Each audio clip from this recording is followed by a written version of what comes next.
Welcome to 2023 Dietetics Undergrad Prospective Student Info Session. My name is Xing Yan Fan. I'm the program assistant here for the entire dietetics program, and I will be today's moderator. And we are having this info session for you to just quickly or generally go through the upcoming admission requirement and then info, and leave some space and time for you to ask questions. And some just housekeeping notes here that you this, as I just mentioned, I pressed the recording, so the entire info session will be recorded, and feel free to turn off your camera. As my experience, usually we will use the recording just for the screen part, so no one's face will be shown. And later of the time, you can mute yourself to talk, and please note that the closed caption is enabled, and you can disable as you prefer. Before we start, I do want to take a moment to share our gratitude toward the land and our First Nation fellows.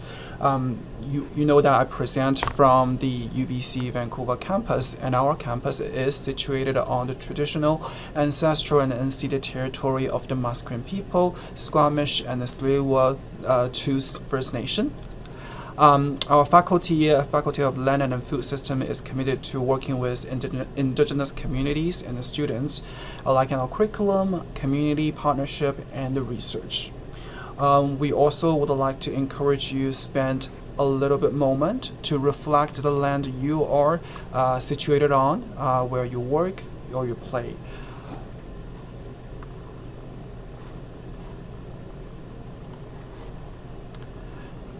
And coming to the next, just quickly go through today's agenda. We will shortly speak about who we'll talk about today, our panelists, and go through our program overview.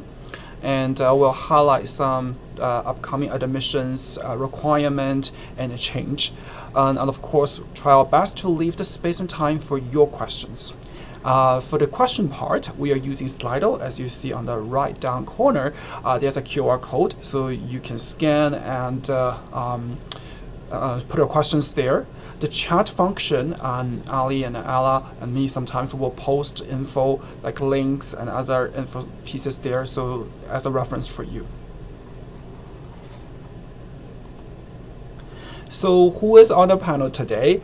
We have three people here, including me. We have Ali and Ella.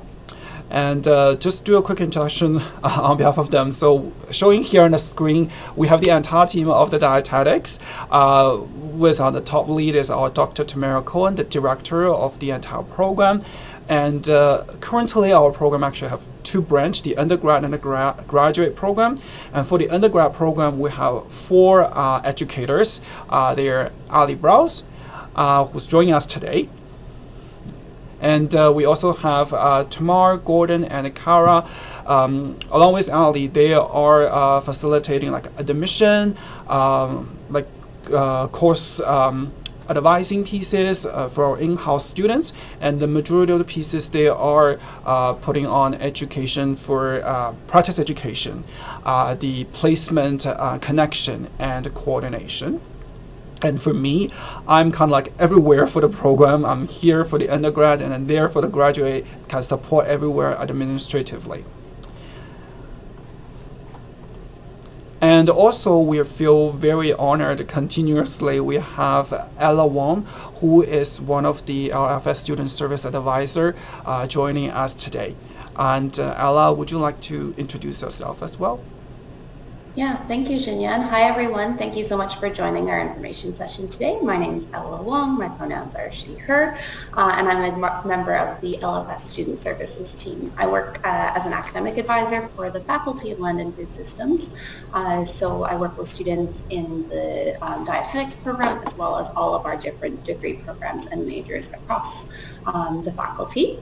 So for our undergraduate students, I'm happy to talk to you if you have questions about applying to the university or applying to the BSFN program in general, about that application process, or if you're currently in BSFN and looking to plan for a dietetics application and want some help on planning out your courses or getting ready for the dietetics application, I'm always happy to answer those questions and meet with students in those situations as well.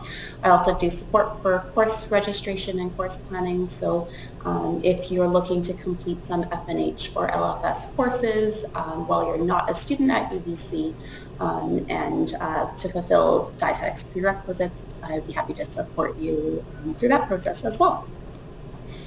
Thank you so much, Ella, for joining us and help our students. And going to the next slide, I'm gonna pass the floor to Ali. Ali gonna talk about our overview of our program and what will happen in the placement education. Thanks, Xinyan.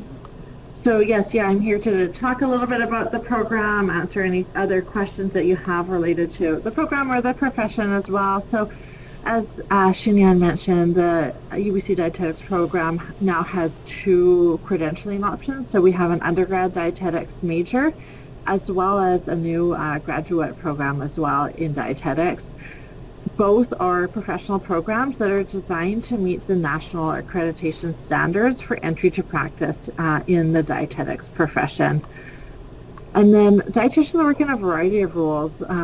They may work in nutrition care and management, population health, and many more. And again, I'm happy to answer other questions that you have related to dietetics. But I think the general theme I wanted to convey was that we are very fortunate to be in a point in the workforce where there are so many job opportunities for our graduates working in a diverse range of practice areas as well. So if you have questions related to that, then please put them in the Slido as well. And then I wanted to highlight our program's vision, mission, and values as well on this slide. And you can find them as well on our website. But again, our vision is really to inspire learners to advance dietetic practice and food systems. And then missions is, as you see here, is just to prepare learners for varied entry to practice roles and in dietetics. And we've highlighted our values that really kind of decide or help guide our decision making as a program, our approach to how we design curriculum and engage with all of our stakeholders as well. And you'll notice in the application guidelines, the written package, we really asked that applicants really kind of reflect on these, the vision, mission, and values, and think about the skills and qualities that they're bringing that reflect these broader values as well. Janine, you want to go to the next slide? Yeah. So I wanted to just provide a bit of an overview of the program as well. So the dietetics major is a minimum of 5 years of study, which includes at least 2 years of prerequisites, and then 3 program years. And in the 3 program years, there are 2 full years of academic courses. So those run from September to April for year 3 and year 4. Plus, students do 6-week practice education placements, which are also their courses. You do some kind of academic learning at the same time as being out in the practice setting as well. In these practice education courses, in the first one that students do after year 3 focuses on an intro to nutrition care skills, and students do focus on nutrition assessment and communication. They're really orientated to the healthcare system and delivery, understanding interprofessional roles and communication. And then in year 4, students will do a placement that's focused on management and leadership skills. And in year 5, students do 4 more placements. So this one runs kind of from September to April as well. And they will do a variety of nutrition care and population health type placements. And then just really wanted to highlight that students do placements in province-wide locations. And so relocation is a requirement for students for the program too. We are the only dietetics program within the province, and we do service the whole province. So there is some relocation in order to complete the practice education placements. Thank you so much, Ali, for go over our programs and task structure, overview, mission, vision, value, and to give you a little bit hint of what is the practice education placement look like, and also the highlights that, well, we do require students to go across entire province to experience different practice area. So next part is the key part. I think a lot of students are looking forward is the how I approach admission, how I get my application prepared. So it's 12:11. I'm giving myself a challenge that I'm going to talk everything in 15 minutes. So you have 35 minutes to ask questions. Okay, let's go for that. So for an admission pieces, I always make a metaphor that, like the slides here, it's a dish that you're going to prepare. You're going to cook something. So think about this slide. The information here is recipe. So take a look at our academic calendar and definitely go through thoroughly through our website. So the academic calendar will give you an overarch about our program, not only just the admission information, but also what's the structure of the courses you're going to take in the future. And think about your life. Envision what will happen if you're in a program. That will be helpful to prepare your application as well. And in terms of the application itself, all of the details are posted on the website.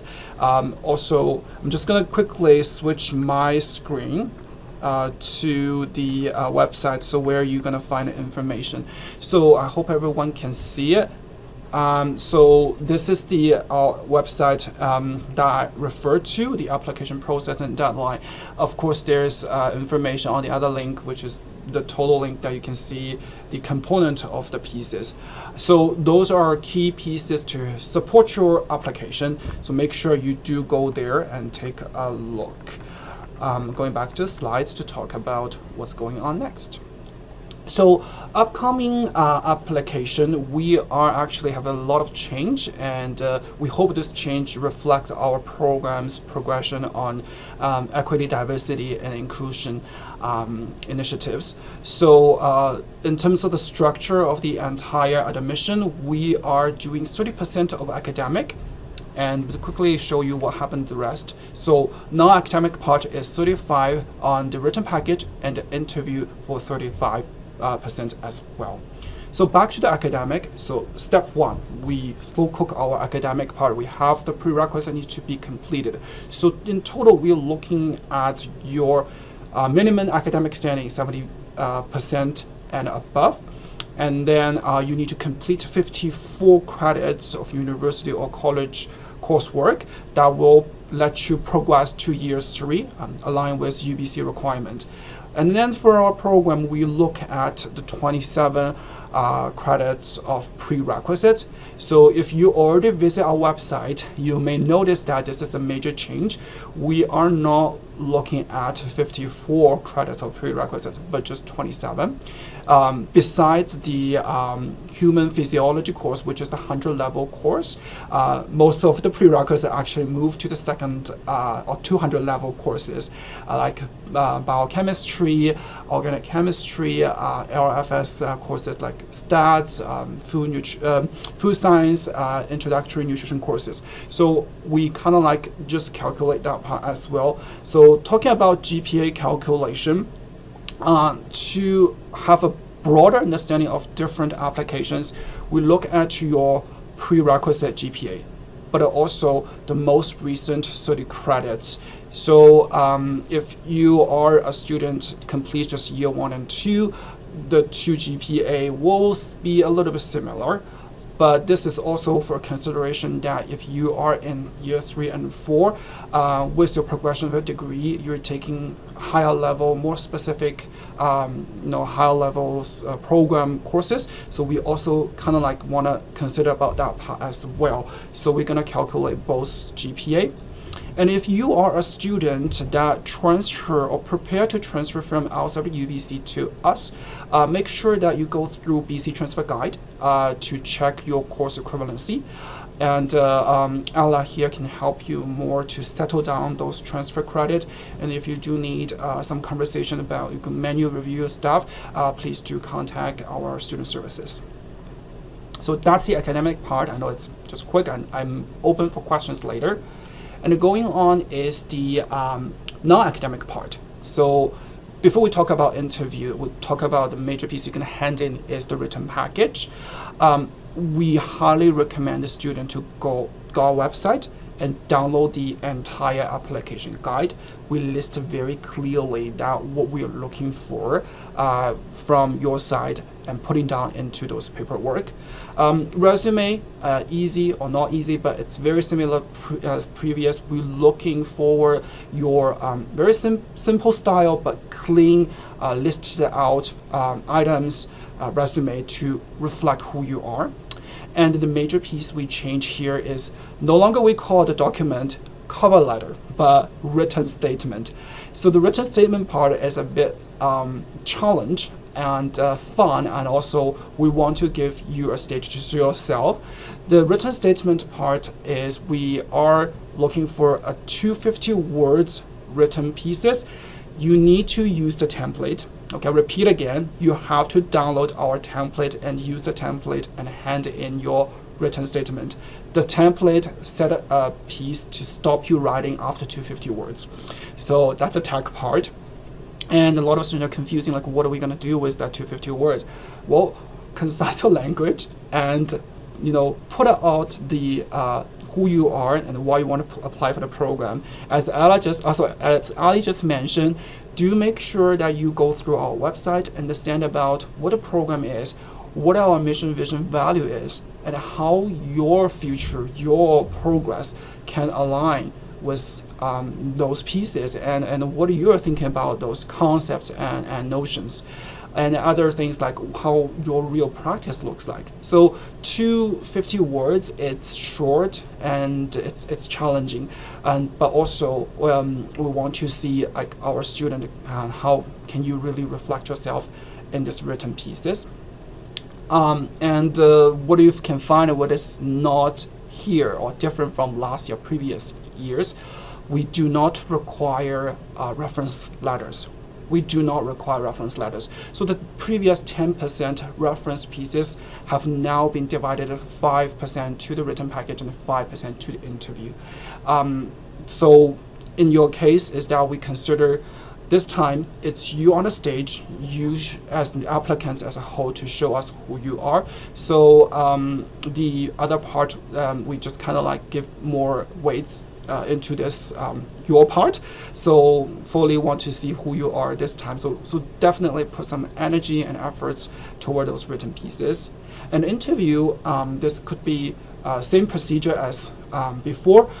So at our stage, we know that we cannot interview all of the students, all of the applicants. So only shortlist applicants will be invited in the end of February, or as I wish, maybe in the end of February or the beginning of March, you get an invitation from me to get a chance for the interview part.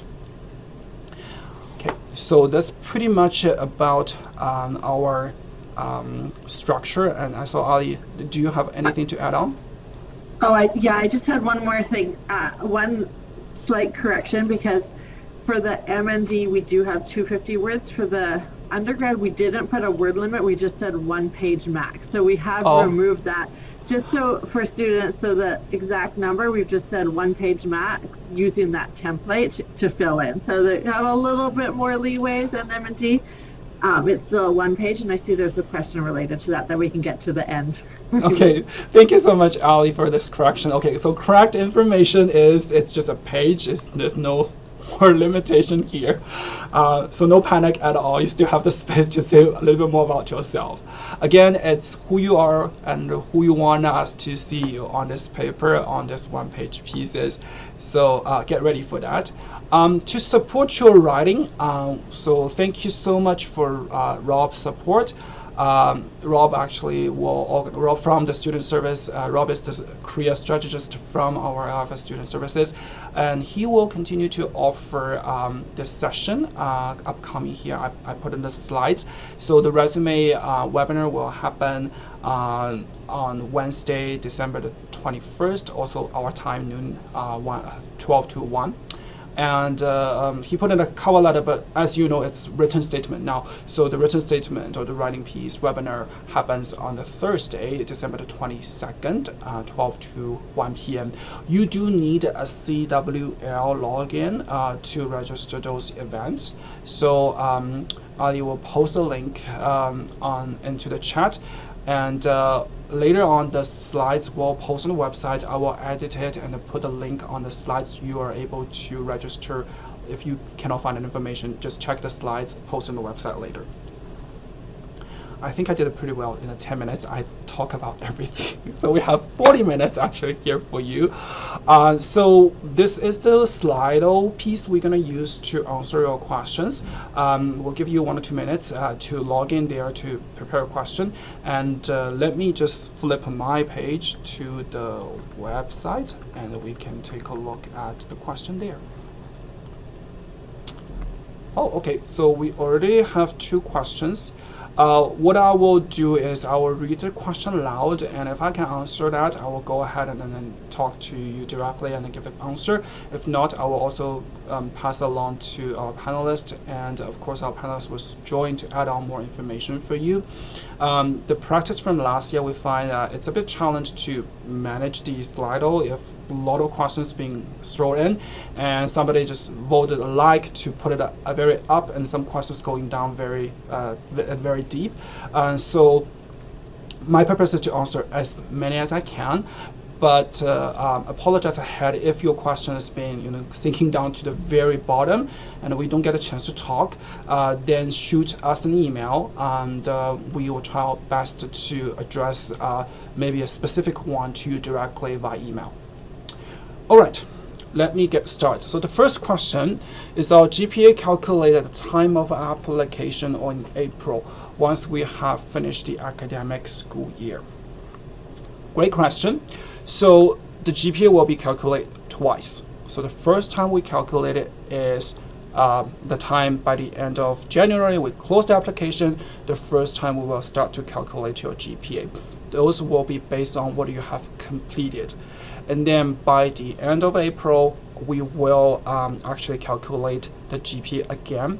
So to really see what's going on of our applications and our applicants.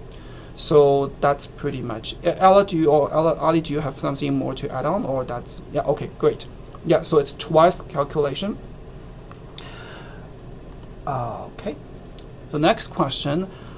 If I just took Maths 105 for my FNH degree requirements last year and I'm applying to Dietetics this year, would that be included in my average calculation? So Maths 105 is not a prerequisite, so this is not calculating the prerequisite GPA. However, when I do recent 30 credits, and if it's hitting that term, it's hitting that 30 credit range, we will calculate that part.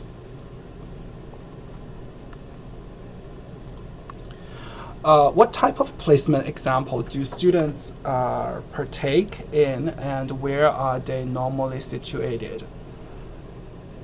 I can go a little bit sketch because I'm the placing coordinator for our team as well.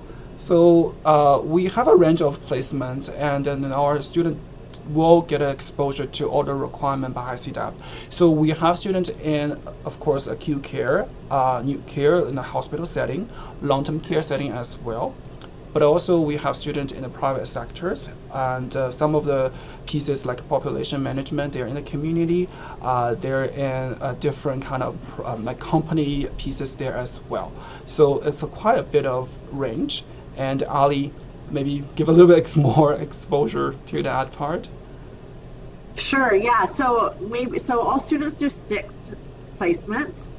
1 is focused on management and leadership, and those placements could be in like clinical management roles. They could be in the education sector. They could be in food service management. They could be other health authority or like private businesses as well.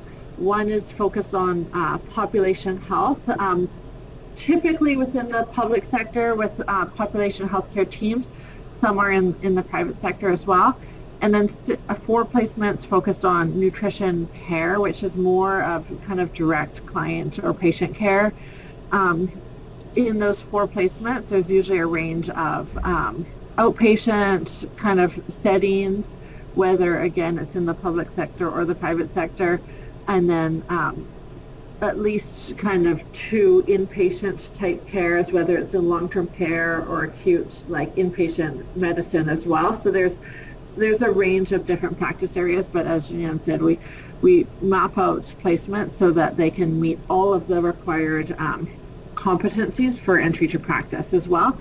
And then, as we mentioned, when I looked at kind of the general overview, the placements can be all over the province. So unfortunately, I know many people move to the Lower Mainland to do to do their education, but we do need to utilize placement opportunities all over the province to also kind of meet, the workforce needs, the education needs of students. So they could be, anywhere from the Lower Mainland to Prince George to the island. There's a range of locations that they could be as well. And we do have a policy on our website related to kind of how we make decisions around placing students at different in different locations as well.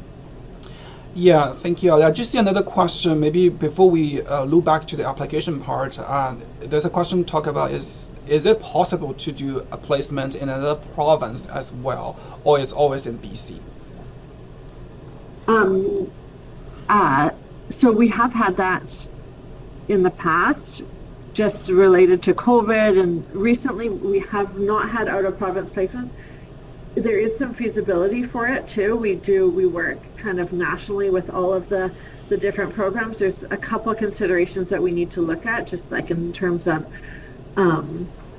insurance and the placement preceptors and what those look like. But there is some feasibility around it, and we would probably look at kind of expanding that. I know that like all the provinces are kind of stretched for a different placement, so it wouldn't be possible to do all of your placements in a different province. There could be feasibility of doing like a placement in a different province, just depending on the availability, some of the supports. There's a couple of different logistics that we need to look at for that. Thank you so much, Ali. So the next question, back to our admission part. How many applicants will be shortlisted for the interview? Great question. So there's ways we do, we kind of like want to do a little bit ratio, but also consider a range of different cases. So for meet our equity, diversity, and inclusion pieces, I'll give an example like last year. So last year we received about 90 applications. We eventually interview about 60 students. So that's kind of a ratio way we do like 2/3, but also depending on our capacity as well. And also, as I mentioned, we kind of like go through all the applications out of the applicants. We want to know a whole range of different possibilities. Do not like really exclude the possibility chance for any student. So I don't know, Ali, do you in your plan and in our recruitment of the people that join us, how many we are looking forward? I mean, so I will say, again, with COVID, we've moved to an online interview process, which has allowed us to increase the number of interviews that we can do. It's increased the number of, like, we don't have space constraints. We've been able to recruit more interviewers in order to do it. We do seem to have some cap just in terms of like capacity of number of rooms as well. So probably that 60, between 50 and 60 number will probably be, where we're at in terms of, recruiting interviewers as well. But it's not like exactly finalized yet. So I'd say like that's a good approximation. Yeah. So to answer this, there's another question. Will interview this year also be online? Yes. So as just Ali mentioned, it will be we test out to really actually give more possibility to our student. If it's in person, probably in terms of management, we will reduce the number, but online we actually maybe one or two students we can interview more. So it's still a plan, but we try our best to interview as many students as we can, to see, to really adding on that, personal part, your performance part there. So that's the interview question. Okay, back into the written one. As the application has a limit to how much we can write, which type of experience would you recommend, and then we can highlight, or what shouldn't we include? So my apology again, to be clear, the really cap is just a page of written statement. There's no really word limitation on that. And what type of experience would you recommend and highlight, and what we don't include? So it's back to you. And as I mentioned, that you definitely go through our mission, vision, value, and think about like how you want to know, how you want us to know who you are. That's always the question we put back to the student. And I have questions about technique pieces. Some student, like for our MMD, I got questions. Student ask me that I want to cite something. Can I really put a citation on it? So it's up to you, really, how you manage the page. Yeah, you can put it on. We won't stop you doing that. But if something else you can mention more, maybe you can shorten a little bit of the citation part. It's really how you're going to manage this piece to us. Ali, anything else you want to say? Sure, yeah. I mean, I'll say, so if you're able to attend Rob's sessions, I would recommend those. Rob does a good job at kind of helping provide some support here as well. The actual experiences, so almost matter less than what the skills and abilities that you've gained from them. So, I know it's tough. We see so many applications and people have done such fantastic and amazing things, but I would really just encourage people to, instead of thinking like, what have I done, and listing them all, and you want to show all those things because you've done such a wide range of things, is to like really reflect on what are some of the skills, what are the things that you've learned, what have you developed, what have you learned about yourself, and almost combine some of those. And so focusing on the skills and the qualities, who you are as a person, and the experiences can complement that. So instead of like this list of all these things, really, try and organize it based on like, again, who you are, what skills have you learned, and then you could reference some of those as an example too, because we don't truly have like criteria of you have, volunteered or worked or done this in these specific settings. You could, get skills in very non-traditional like food, nutrition type experiences, but you've really learned how to like work with people, adapt, think critically. It's more about the skills that you've developed. And so I would encourage you to reference some of those documents, like the skills and abilities document, and then also, like we've said, really reflecting back on some of the program values too. And maybe do you want me to jump into this next question, Shinyan, or do you want to read it and then I can answer it, because I think they're very similar. Combined. We'll just go read it aloud so audience can hear. What would be the main difference between the previous required cover letter and this new written statement? The template appears to have the same format. Fantastic question. Great. We did work with like a number of consultants for a variety of aspects of our program to look at, again, like primarily focusing on like enhancing equity, diversity, and inclusion within all of our policies and procedures. And so I'd say that like the cover letter typically in the past is focused on like this, again, this just a specific skills and experiences, where the written statement goes a little bit beyond that to look at like, again, who you are as a person. We really want to like just ensure your success in the program, and so really like reflecting on the program values and their vision, mission, and your own personal values, and like looking at maybe some examples or experiences that you have that you can showcase, like, again, some overlap, or just like who you are there, to like reflect on some alignment and your ability to learn and be successful within the program as well. So they are very similar. They're not like actually like significantly different, but the focus is like a little bit less on just like applying to a job, this is what I've done, this is why I'm going to be successful, and looking more holistically at like who you are as a person and what you're bringing. Yeah, and also related to the written package, coming up another question I want to also sweep together is, should the resume be formatted basically like a job resume in terms of things included? First of all, I do recommend you to read the application guide. It lists out that how you can format a resume. We do give some example, like how you list out your working and volunteer experience, how many hours, or like be a little bit specific, what is your duty, like how you do these things, like really specified what do you do. So it can be a little bit close to a job resume, but different students will reflect or display different experience into their resume. So I cannot even say what is a typical job resume look like nowadays. So we list out things in the guides. So do make sure you read through it and then understand what we're looking for.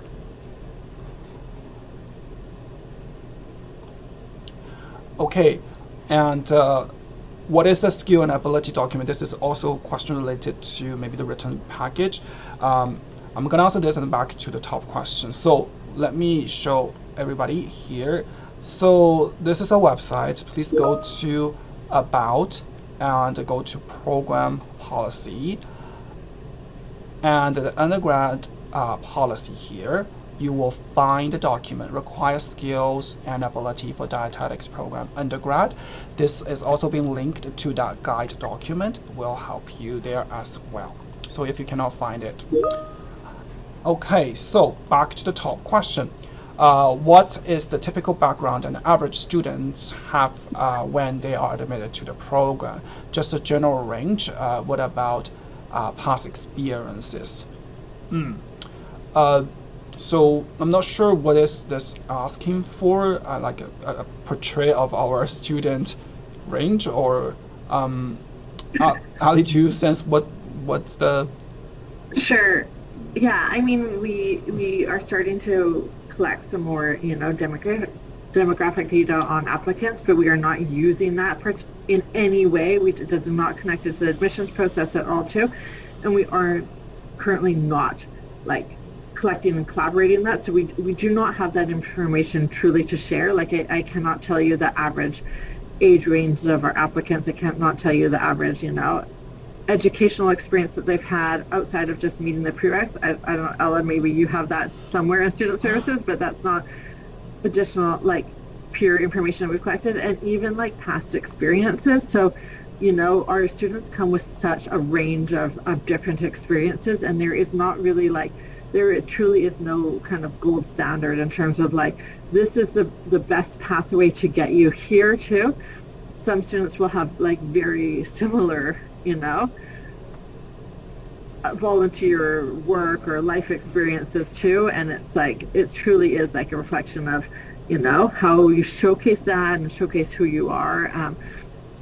But we have people that have had previous degrees, previous careers before and come back, or people that have done 2 years of FNH and and have learned a lot about it and know this is like the area that they really want to be in too. So there is truly, it's basically impossible for me to just like generalize and give you like, this is the average, some stats on our demographics right now. We are hoping to maybe move towards having some more of that for people, but again, like we always look at it within like the full context, so we can't really generalize like one type of students that we have, because we're so diverse in our like student profile as well. Yeah, that's right, Ali. I remember when I head into the FNH 380 courses, it's a wide range of students. It's like from young to older. different racial pieces. So we, yeah, it's really depending on who you are, and we're looking at the actual you. So we are looking for also a diverse context for our learning experience as well. So there's no really a specific portrait I can say. Okay, moving forward, how many spots are there for admission each year? Yeah, so kind of like we are looking for 36 students every year, and the number is actually that's a kind of cap thing, is because we align with practice education needs, and we do need to facilitate placements. So the number is kind of like there's a cap there. And that's it. For applicants who do not receive the interview invitation, does it mean that they get rejected right away? Great question. So most of the chance, sorry, this is the question here. So we try to be as accurate as we can. So previous practice is that most of the chance student cannot move to forward, and there won't be contact, but that doesn't mean if things happen.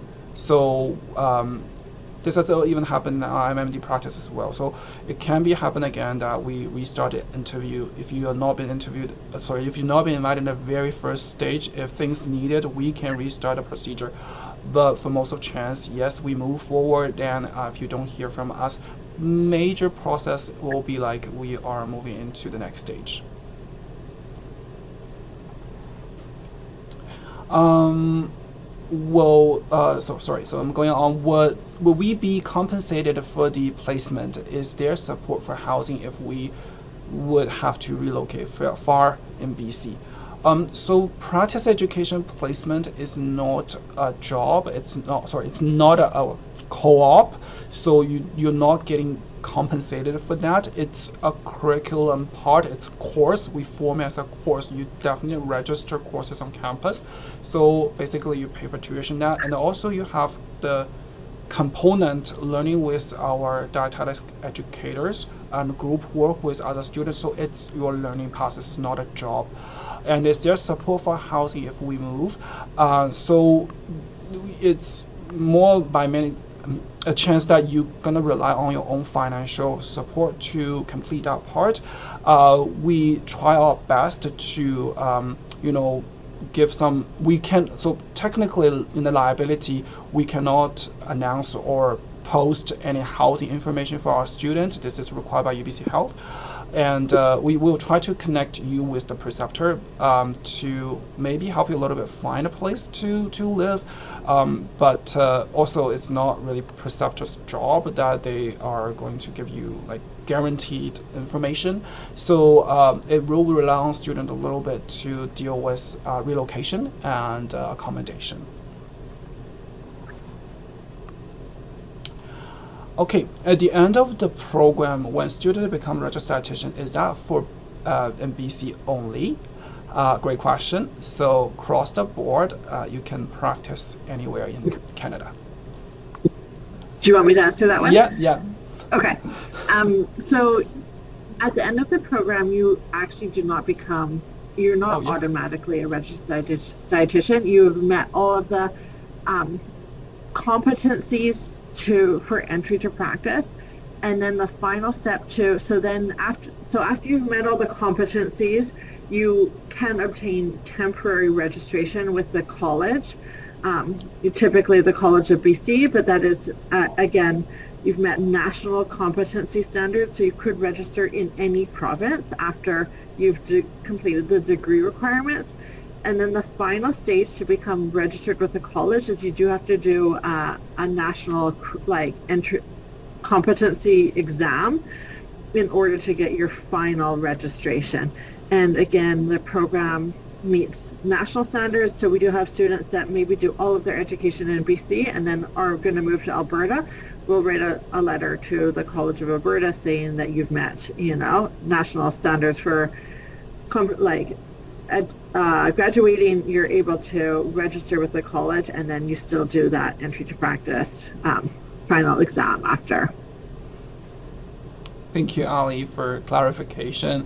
Yeah, I forgot to mention we do have the exam at the end after you finish everything. So a question for you as well, Ali. What kind of the questions are asking in an interview?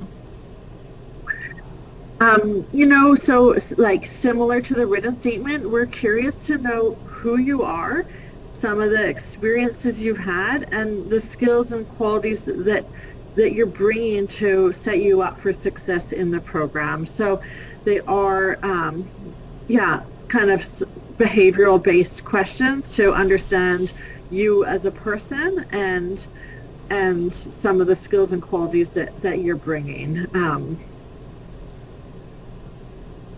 Okay, yeah. And then again, Rob session will, can go through that a little bit more. Rob doesn't know the interview questions. He doesn't, he really removes himself for that, but we'll give you some coaching on just reflecting on experiences and practicing, thinking about what you're bringing and who you are. Yeah, in terms of our organization, we, based on last year's experience, we do give students a much time of preparation time. So you're not saying that, oh, you sign up for interview, coming to interview tomorrow. So you do have the time to prepare, go through your written package, your resume, your experience again, go through our website again to prepare those pieces. And we will release more information in structure when you've been shortlisted. Does when you submit your application affect your chance of being shortlisted? Oh, no. So all of the admission process for us is called a closed start review. So doesn't matter you submit now or submit later. I always got students email me as well, say, Xingyan, I have problem with my application. I need to change this and that. Before the application close, this can all be happen, and this won't affect your review at all. I'm here to support you. So if you click the button and the Qualtrics and say, oh, I need to change something, I can retrieve the link for you to change things before the deadline. Will reference in our resume be contacted? Okay, again, to be clear, we do not request reference, so there's no reference contact for this admission year. Does the most recent 30 credit exclude the prerequisite courses if some of the credits are prerequisite? Great question. To clarify again, so the most recent 30 credits start counting from the term. So for example, we all close the application next January, right? So we will have the credits or the grades from this winter time. So we're going to counting all the way backward for the 30 credits. So that's some way we're going to see generally how a student progress in their study. So that may include your prerequisite. Okay, so so that's why I say for you, if you are just a FNH student year 1 and 2, possibly your prerequisite will be calculated twice. And there's no way to exclude, if you're just taking 2 years here, there's no way I can exclude all the prerequisite and find another 30 credits to be calculated. So definitely will be calculated twice. When submit a placement preference, can you specify which practicum you would prefer to do in which place, or just a broad preference for the whole program? This is something that happened, I think, it's student in-house. So Ali, do you want to talk about just briefly about the process of the placement preference? Sure, yeah. So again, I'll put the link to our policy around making placement decisions in the chat after this too. We do look at a number of factors. We will look at, if you want to relocate, maybe you have family in a different community, if you have a preference related to being out of town, that definitely is taken into consideration. And we will let students, there's a bit of a ranking process for students to put in their preferences. We also have a process for students to submit any accommodation needs, if they're working with the Center for Accessibility, any special circumstances. So there's a bit of a process to collect that additional information and then understand, if people would like to relocate and what that looks like. And then we also have to look at the placement options that are available for us in each year too. We'll provide that to students to submit some ranking for their preferences. And then after that, there is some, mostly random, number generated to rank people to their preferred spots as well too. So there's like a couple, complexities to that we take into consideration. And again, we look at like year 3, year 4, and then year 5. And then we also have to look holistically to ensure all of your experiences are going to come together to meet the competencies required to graduate. Thank you, Ali. I'm gonna quickly go through. I'm monitoring the time. We have 10 minutes there, so I'll try my best. Are students still restricted to apply the dietetics program twice? This is no longer happened. This has been eliminated last year already, so you can apply as many times as you can. So there's a quick question. So if we have already completed an undergrad degree, how many credits do we need to complete as part of the dietetics major? Ella, maybe you can answer that. Yeah, I can take this one. So if you are coming to do the dietetics major as a second undergraduate degree, so you have a previous bachelor's degree, you are required to fulfill all of the degree requirements, all of the year 3, 4, and 5 requirements for the dietetics program. You're also required to meet the university-wide minimum credits for a second degree. That includes a minimum of 50% of the total credits required for the program. If you have a previous degree that has some overlap with the courses, so if you did your first degree in food, nutrition, and health, most likely, and you've already completed some of those courses, we don't ask you to repeat courses you've already done, but you would need to complete at least 73.5 credits, which is 50% of the 146.5 that are required in the dietetics program. Don't worry, there is a course that is 4.5 credits, so there's going to be something that gives you that 0.5 if you're wondering where that can come from. But if you have some courses that you've already completed in your prior degree, we would work with you to come up with additional restricted electives that help you to meet competencies for dietetics that are related to the program and relevant to your studies. But it would be still a 3-year program and a minimum of 73.5 credits for second degree. Thank you so much, Ella, for this clarification. Next one, how many credits are calculated toward GPA? 54 for total, or 57, or prerequisites? Okay, so this, to be clear, 54 is a total requirement that you need to complete. So the 54 will let you promote to year 3. So that's just a number of a step. We're not really calculating 54, okay? What do we calculate is 27 require prerequisite on the recent 30 credits you completed. So counting back from this term, and all the way backwards to 30 credits. Okay, so is the second year chemics lab no longer a program requirement? Yes. I can take this one. Yeah. The second year Chem Lab was actually not previously a program requirement. So you needed either Chem 233 or Chem 203. Chem 233 doesn't include a lab component, but you didn't need to take Chem 235 for dietetics previously, and you do not need to take it moving forward either.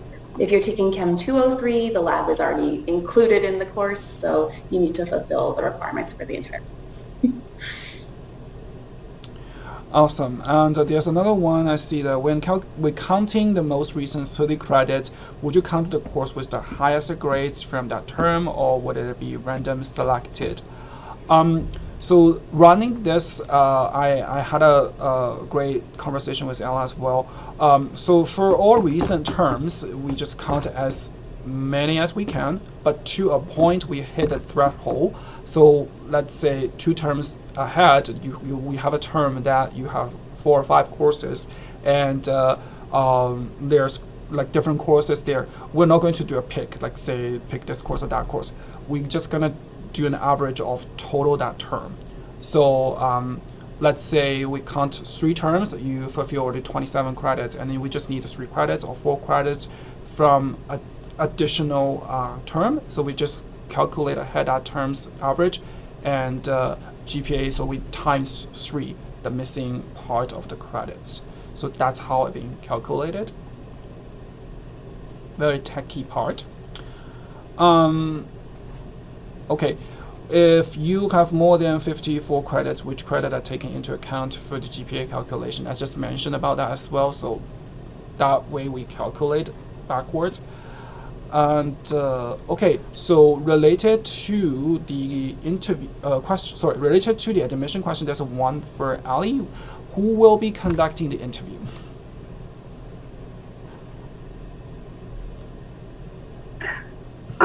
We will have interviewers who are dietitians across the province in a variety of different practice areas.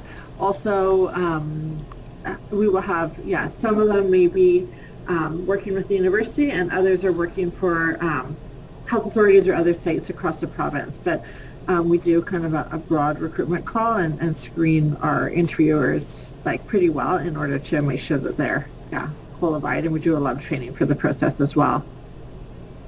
Okay, so other questions about the placement. Maybe we're gonna use the rest a couple minutes to do that, but this one is funny.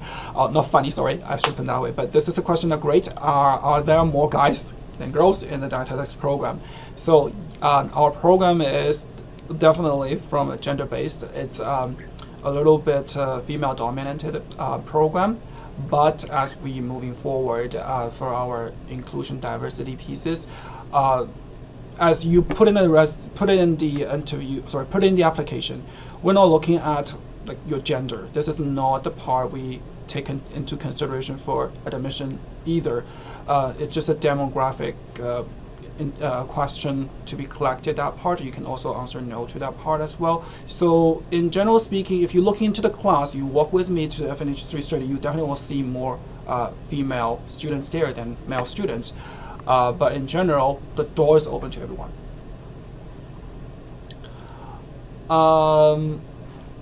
Okay, is more weight placed on GPA for the dietetics requirement or the 30 credits, recent credits? Great question.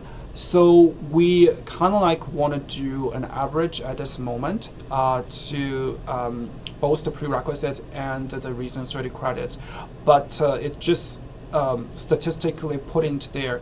When we really look at the application and finalize the decision for shortlisted people for interview, there will be a consultation and a meeting with the entire team. And so not really looking at GPA part and decide like what is doing great, what is not doing great, but also other pieces as well, like your written package, your resume. So it will be a holistic evaluation and making we kind of like put on the hard decision on our own as well for the team to decide whether we gonna consider about how the student, because for reasons to the credits, it will reflect your progression and getting better grades as well. It may show us a capacity that you're doing better and better, but also other pieces as well. So it's still a decision part for the admission committee to make. And we have 2 minutes left. Maybe Ali, do you want to just quickly cover placement questions? Like, do we change? Sure. Yeah, so do you change your placement preferences after each year? Yes, we have a process to rank people to their placements kind of for their 3rd year, and then for their 4th year and their 5th year, and so all 3 processes are separate. We recognize that, needs and will change at various times as well too. Do you get any choice in where we are relocated for placements, or is it random? We will in our placement processing process, we'll ask if you have any preferences for relocation, and try to pair people to those placements if as much as possible. If we have a cohort of students where like 8 students all want to go to Prince George, that may be a little bit difficult. We haven't kind of had that in the past, but it has kind of worked out where if you are looking to relocate back to a home community, we will really try and facilitate that as much as possible. Or if you have, any connections to other communities outside of Vancouver, for sure, we will try to facilitate that. There's not always, all 6 placements there, but again, like as much information as we have, if that's communicated early, we do, look to match you with out-of-town placements, again, as much as possible. Couple locations are like a little bit busier, maybe when we have a couple more students wanting to go to Victoria or Kelowna, but again, we'll try and ask you where you would like to be relocated to, if possible. Thank you so much, Ali, for the final question. I know there are more questions you may have or must have, and I really appreciate that. At the end of the time, we all stop questioning, but thank you so much for that part. I'm open for more questions. As you see the slides here, you can shoot me an email to dietetics.admissions@ubc.ca. I'm open to help you more, and also thank you so much, Ala and Ali, join us today as panelists to answer those questions. And thank you for all of the audience joining us today. And good luck to your application, and we look forward to your writing, your everything there. And